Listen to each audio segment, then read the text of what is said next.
Hello, good morning. Kalabasa. Gata.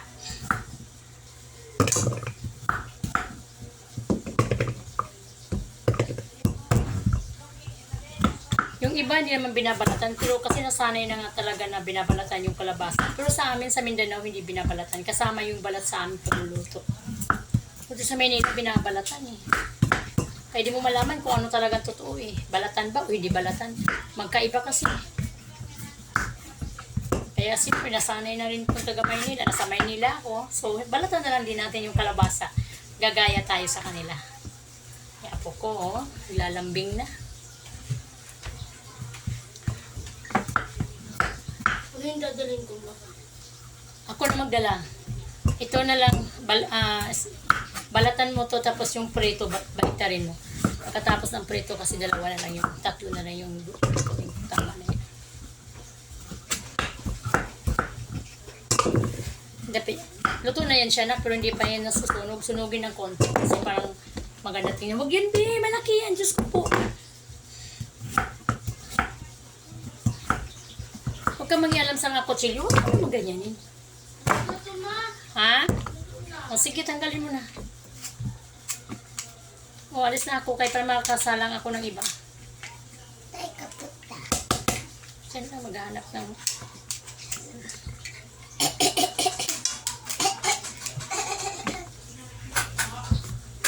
Hiwain mo yung kalabasa kung ano yung hiwa ko, ganun din kalaki. Balatan mo na lang. Ubusin yung ano, sitaw. Alam niyo mga kapaksi, everyday ganito talaga ang trabaho ko. Since when I was 27 years old until now. So ngayon nasa 55 na ako, nasa 28 years na po ito. Pero alam niyo mga kapagsa, the best talaga ng anak buhay ang pagkain. Kahit anong wala po itong kalaban. Kailangan talaga ng tao ang pagkain. Kaya kung mag-business kayo ng pagkain, patok talaga yan.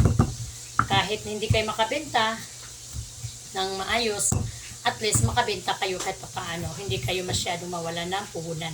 Kasi ito talaga ang unang pangunahin ng ating kapwa. Kasi kung hindi ka kakain, siyempre magugutom ka. Ito naman sa akin kasi presyo ko, presyong masa. Hindi naman presyong pangmayaman, pangmahirap lang. Tsaka bira lang ako nagtitinda ng pangmayamang pagkain. Ito lang, mga native foods, gulay, isda. Nung nabubuhay pa mister ko, siya yung nagluluto. Siyempre lahat ng gusto niyang lutuin, nagagawa niya. Ako kasi, parang medyo hindi ko rin linya ang pagluluto. Napilitan lang ako nito, gawa ng wala na siya. Kaya, kung ano lang yung kaya ko, yun lang.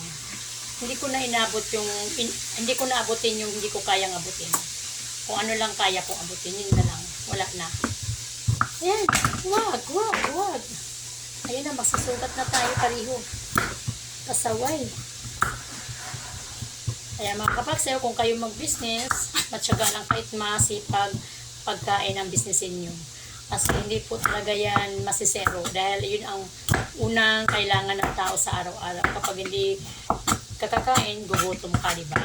Kaya talagang yan ang unahin nyo. Kahit anong klaseng pagkain, basta pagkain. Mga pagkain bang, mga street foods, mga po ano, basta pagkain. Kung hindi nyo kaya magluto ng ganito. Basta part of pagkain. Kaya, ay, sorry.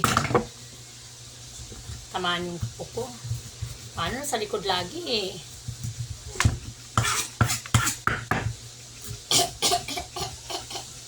Baka madurog yan na. Pag masyadong malakas ang apoy, tama na yung apoy.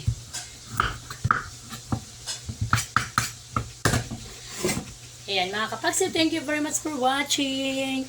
Kailangan masipag dito at saka matyaga, parang may nilaga.